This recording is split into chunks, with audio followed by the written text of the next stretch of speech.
Okay students, a small bit is left in this eddy current. Let us do that also. As I told you that this is a torsion head with the help of which, with the help of a wire here, a metallic block is suspended. It's a metallic block suspended between the two pole pieces, strong magnet. Obviously, what will happen? The magnetic field B vector will be acting like this. Clear? What we do here, we give it a torsional oscillation. You know, this is known as the arrow mark you see. By the arrow mark you can understand this is a torsional oscillation. The arrow mark shows this is a torsional oscillation. But this is done, this experiment is done under the two parts. Under the two parts. I hope here I can write. Under the two parts. In the first part of the experiment, listen to me carefully. In the first part of the experiment, magnetic field is put off. No magnetic field. This magnetic field is put off, and it is giving a torsional oscillation. When you give it a torsional oscillation, it will oscillate like this. Alright. You give a torsional oscillation, it will oscillate like this. You just take out the time in which it comes to rest.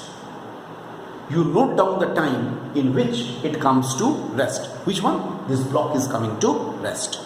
Fine. After that, in the next part, you put the magnetic field on. That is, this magnetic field will be acting. Again you give the similar torsional oscillation. Again you note the time. Again you note down the time. You will see that it will come to rest in the smaller time, in the less time. In the first case, whatever time it has taken. In the second case, it has taken the less time. My question is why? If you ask why it has taken less time, because in the second case, in the first case it has got the normal oscillation. In the second case, it is oscillating under the effect of the magnetic field. When its area changes, exposed area to the field changes, flux changes, due to which an eddy current is produced. Alright? In the latter case, in the second case, due to the change in the flux, okay, the eddy current is produced. And that eddy current is following what? Lenz's law. Lenz's law means it will always oppose the cause. What is the cause? Motion. Its motion is opposed. The eddy current, the production of the eddy current will oppose the motion of it. That's why it is coming to the rest in a less time. This is why eddy current has mainly the negative effect. In many things we will see that it has the negative effect. Then how to reduce? Obviously, if it is an unwanted thing, eddy current, it should be reduced. It is to be reduced. It can be reduced by cutting slots in the block.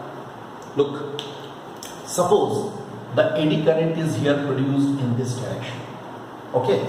Now I am showing this block only. I have cut it. I have cut here the slots in the block. The block, if I cut the slots in the block, will the block look like this? Then what will happen? If the block will look like this, then path of the current will increase. Length of the path of the current will increase. In this case, the length of the path of the current will be increased.